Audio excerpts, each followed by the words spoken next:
On Gaza, the president has spent basically his entire public career criticizing foreign entanglements, nation building, sending American troops to fight abroad, particularly in the Middle East.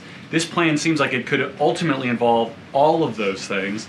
Can you explain this reversal and how building and owning Gaza squares with America First foreign policy? I would reject the premise of your question that this forces the United States to be entangled in conflicts abroad. The president has not committed to putting boots on the ground in Gaza.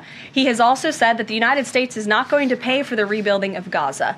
His administration is going to work with our partners in the region to reconstruct this region. And let me just take a step back here, because this is an out-of-the-box idea. That's who President Trump is. That's why the American people elected him.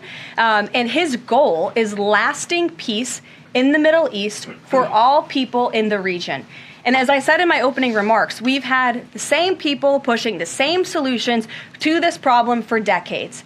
And it's been made very clear to the president that the United States needs to be involved in this rebuilding effort to ensure stability in the region for all people. But that does not mean boots on the ground in Gaza. It does not mean American taxpayers will be funding this effort. It means Donald Trump, who is the best deal maker on the planet, is going to strike a deal with our partners in the region. In another success story this week, efforts to seal the border, halt the invasion, and carry out the largest mass deportation campaign continue at lightning speed. Customs and Border Protection has approximately 79 miles of new border wall projects already underway in various stages of construction and planning. The first flights arrived to Guantanamo Bay yesterday afternoon out of El Paso. And who were some of the passengers aboard, you may ask? There were 10 members of the transnational gang Tren de Aragua on this flight. Throughout the transition and during his inaugural address, President Trump made it known that the United States cannot and will not allow the Chinese Communist Party to continue with its effective and growing control over the Panama Canal. Following Secretary Rubio's successful first trip and visit there over the weekend, Panama's president said he will allow its participation in the Chinese Communist Party's it will no longer allow the participation in the Belt and Road Initiative. That participation will expire.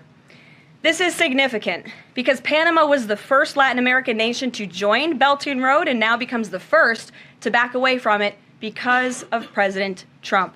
Yesterday, as you all know, President Trump held his first foreign meeting at the White House with Israeli Prime Minister Benjamin Netanyahu.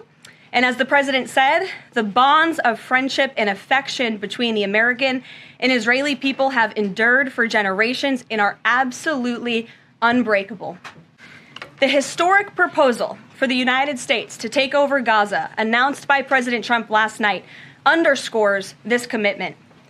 Insanity is doing the same thing over and over again and expecting different results.